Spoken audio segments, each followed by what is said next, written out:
Hello, I'm Brian Vermeer. Welcome to this week's lesson. And we're going to be starting a new unit today looking at the life of Joseph and how to avoid life's pitfalls. Joseph was a character in the Bible who seemed to get in from one problem to another. And we're going to see how he made it through a lot of these problems that he had, starting with problems within his own family. This is Joseph at the end of the book of Genesis. Now, the book of Genesis was written, or rather compiled, by Moses.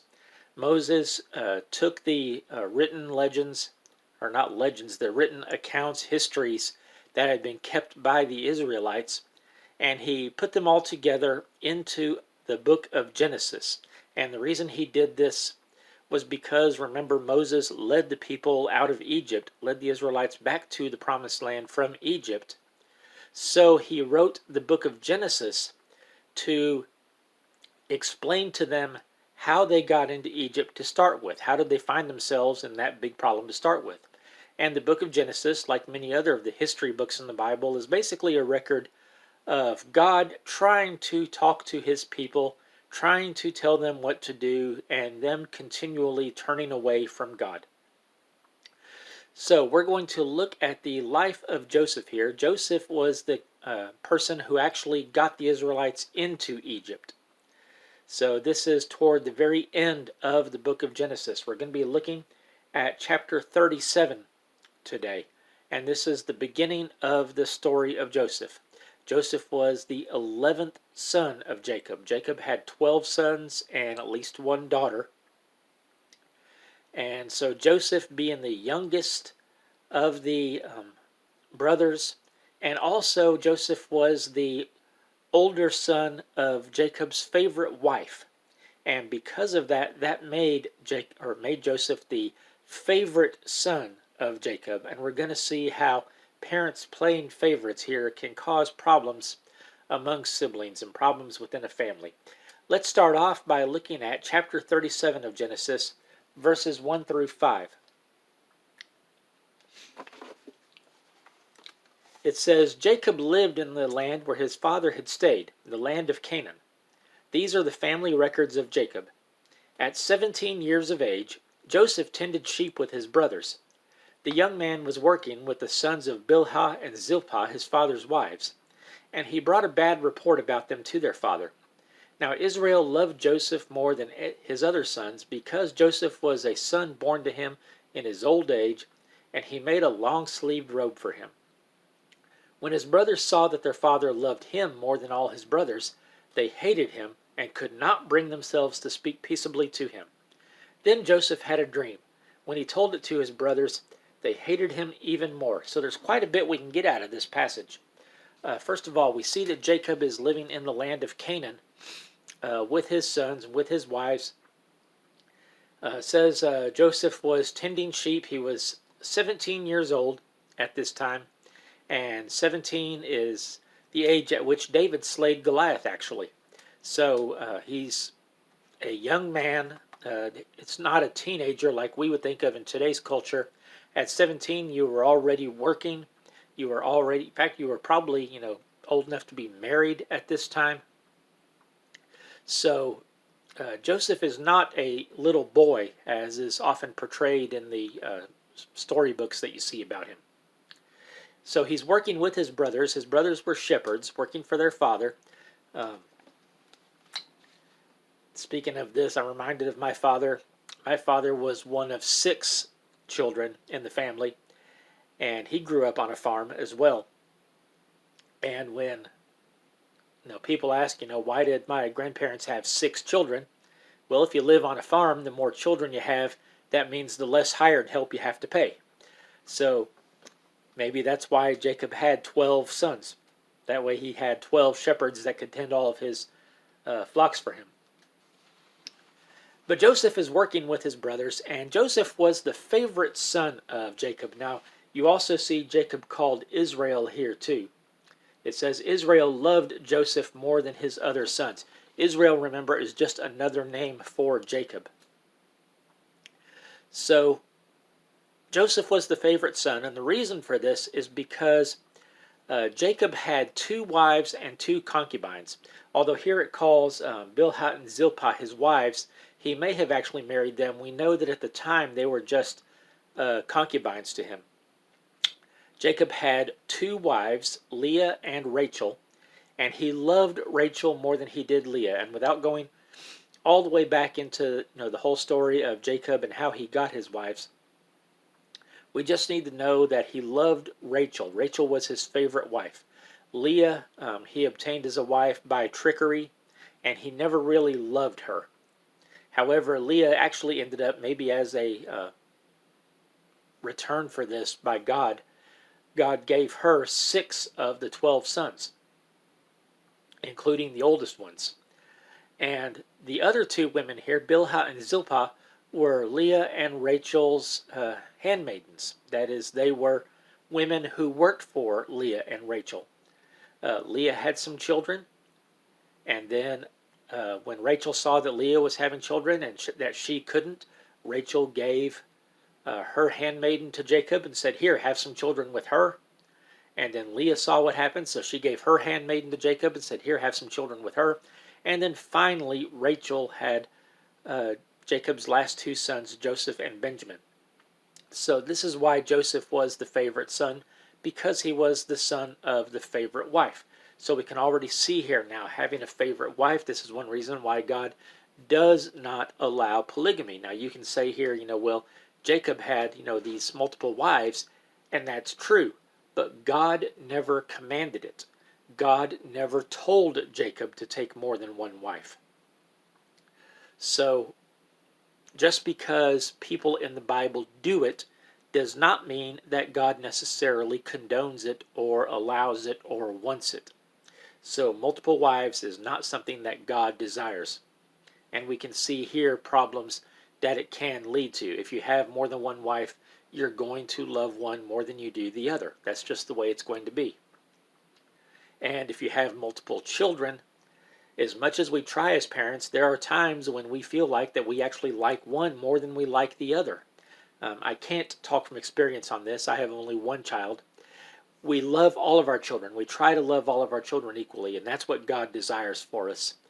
But, children have different personalities, and sometimes you can't help but feel like that you're closer to one than you are to the others.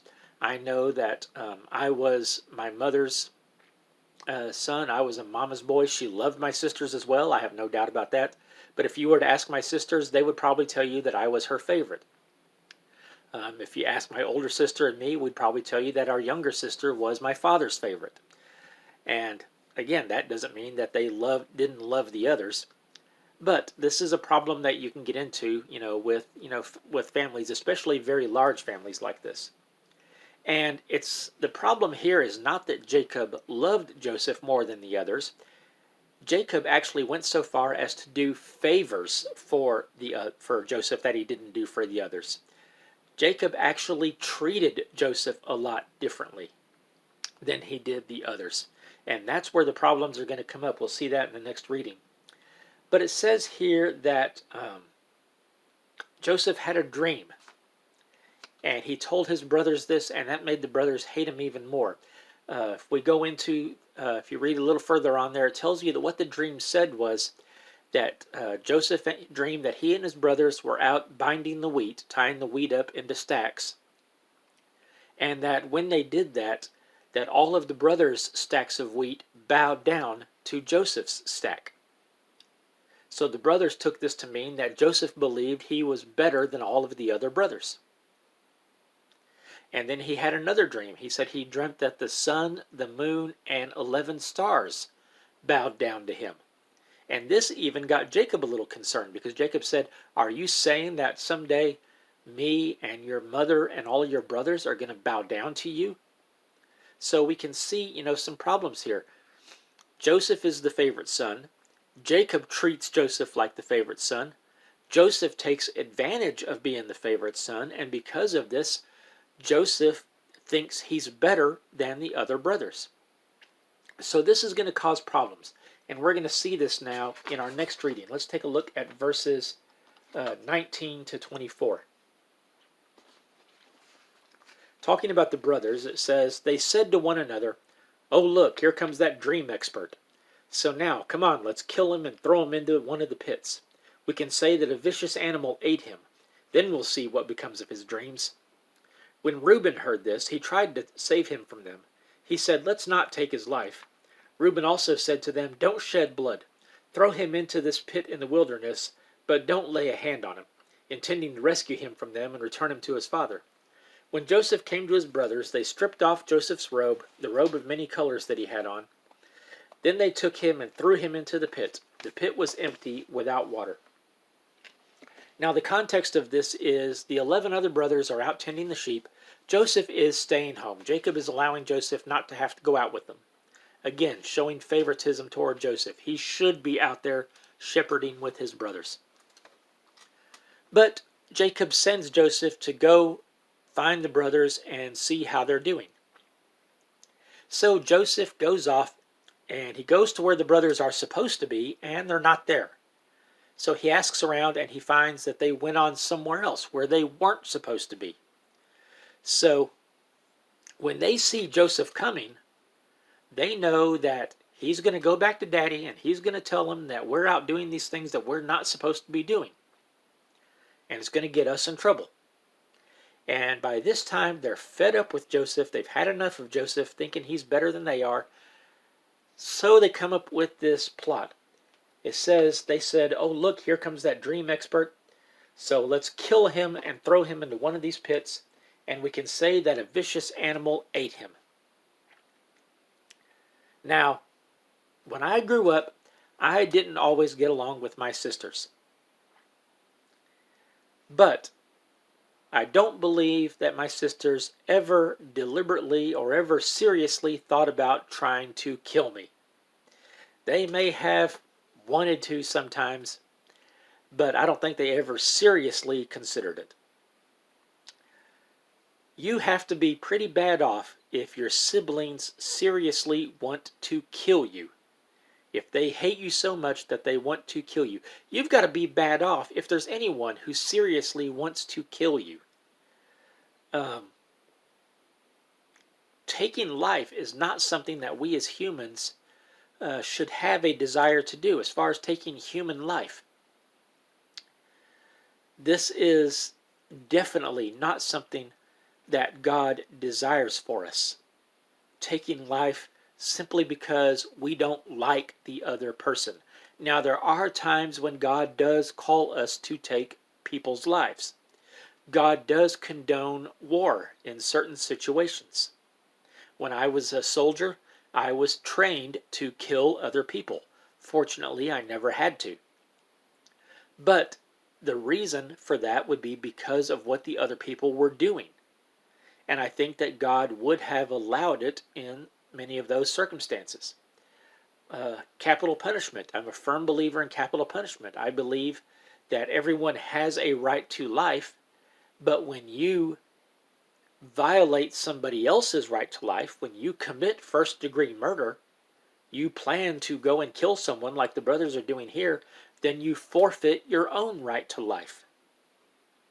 So I do believe in capital punishment. We find later when God gives Moses the law, he puts capital punishment in there. If you plan and kill someone, then you will be killed.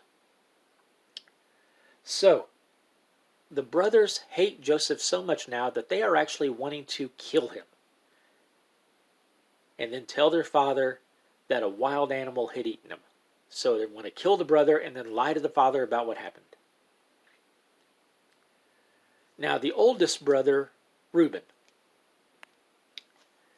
he kind of takes charge here. He actually does what, as the oldest brother, he should be doing. He's going to take charge, and he's going to try to save Joseph from the other 10. He says, let's not kill him. We'll throw him into this pit. And then the other brothers say, that's okay. Then he'll starve to death in the pit. And that way we can honestly say that we did not kill him. Maybe that's why, they went along with Reuben's plan. But Reuben's plan, of course, was to eventually come back and save Joseph and return him to their father. So Reuben believes that the brothers are going too far in wanting to kill Joseph.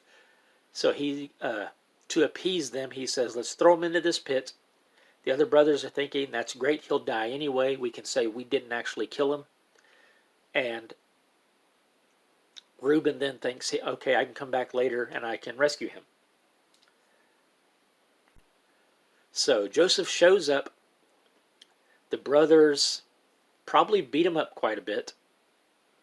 It says they stripped off his robe. Now this robe, many Bible translations say a coat of many colors, or a multicolored, variegated type, cloak, which would have been something very hard to make, which is why it would have been very valuable.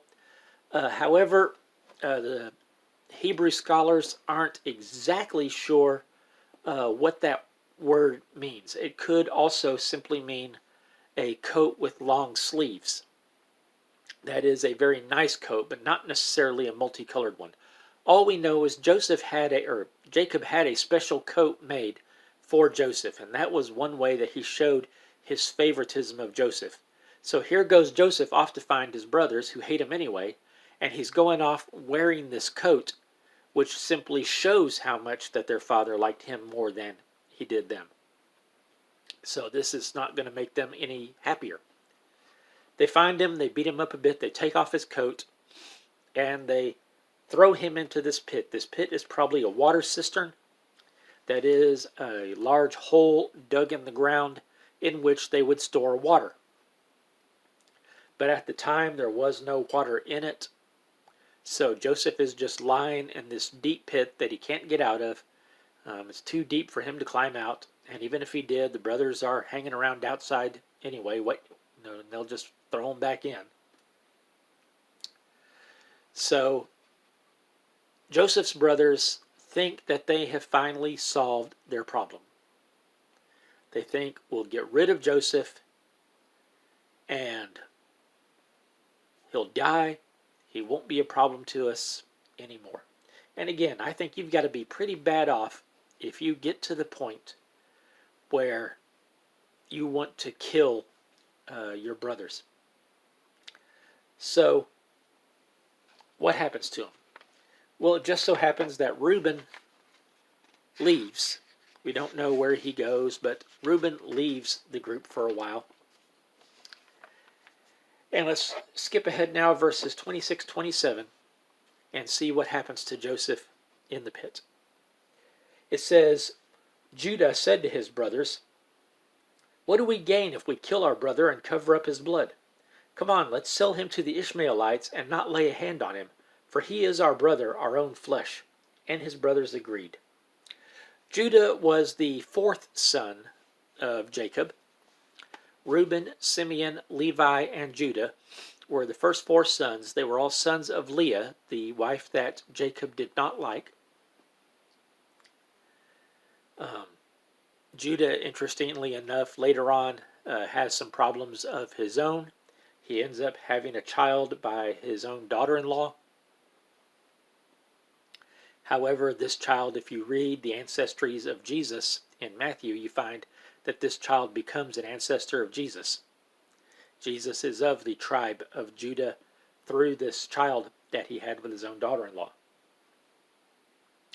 But while they're waiting for Joseph to die, some Ishmaelite traitors happen to be coming by. Now, Ishmael was the first son of Abraham by his wife's handmaid, coincidentally, Hagar. So we see how some of the sins that the parents commit seem to be repeated by the offspring. Abraham and his wife Sarah couldn't have children, so Sarah gives her handmaid to Abraham and says, "Here, have a child by her." And that causes Sarah then to hate that child. And that child becomes Ishmael, who becomes the ancestor of the Ishmaelites, or today's Arabs. This is why there is such hatred between the Jewish people and the Arab people today.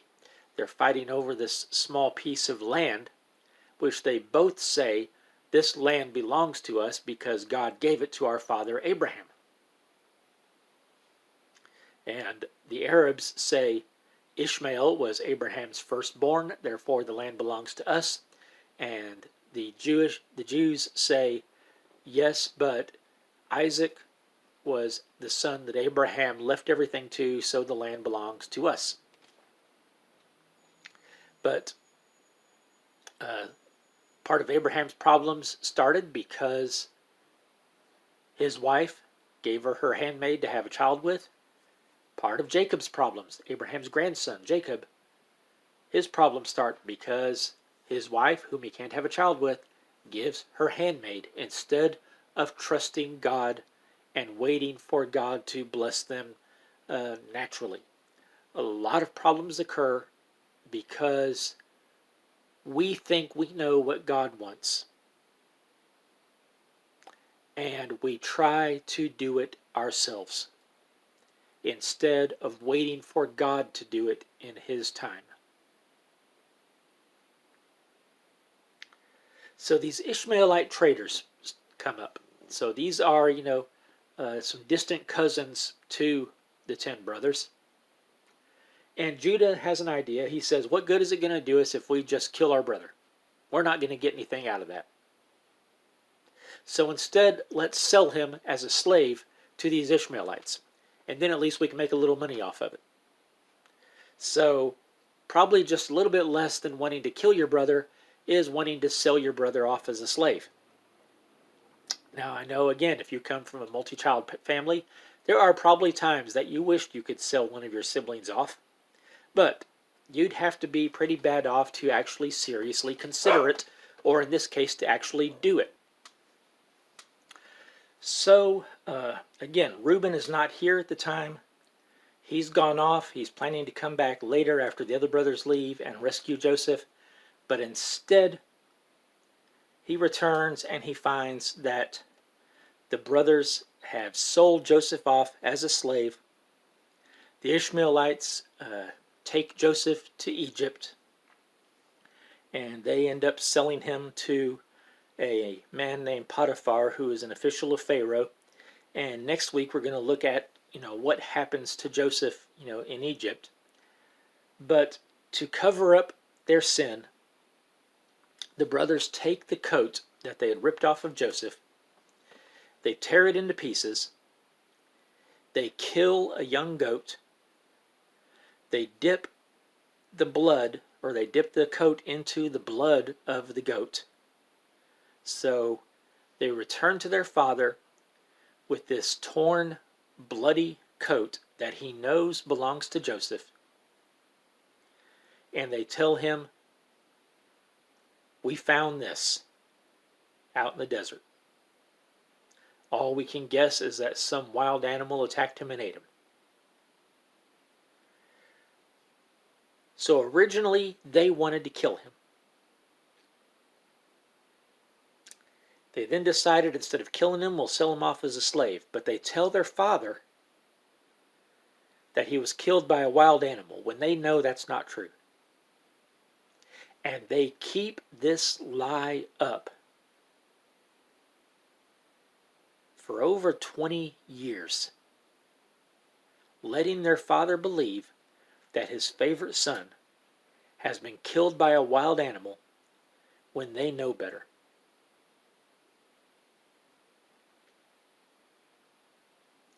And you think your family has problems. How could all of this have been avoided? It could have been avoided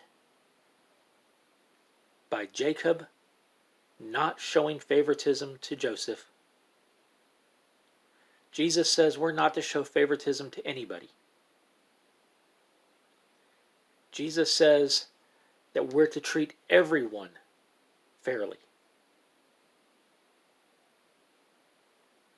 Jacob should have made a point to love his other sons as much as he loved Joseph. He should have made a point to love his wives equally. But even if he didn't, a lot of this blame falls on Joseph himself as well. Joseph, knowing that he was the favorite son, took advantage of it. When Joseph received the coat, he didn't say, "That's great, why don't you have one made for all my other brothers as well?" When Joseph had his dreams, he told the dreams and probably bragged about it. And yes, we know that these dreams actually become a prophecy that will come true later on. But I think the problem was Joseph's attitude. There are times when you find yourself in a situation where you know you're being treated differently, and you just need to do your best to not show it, not take advantage of it, certainly not brag about it. So this is a situation that could have easily been avoided. We're going to find out that God uses this situation. God uses Joseph being sold into slavery later on to save Jacob's family. But they didn't know that at the time. At the time, they were just not behaving the way a family should. Next week, we're going to look at what happened to Joseph while he was in Egypt. And we're going to look at the pitfall of temptation. So, if you enjoy this video, please leave a comment. Please like and subscribe. And I'll see you again next week.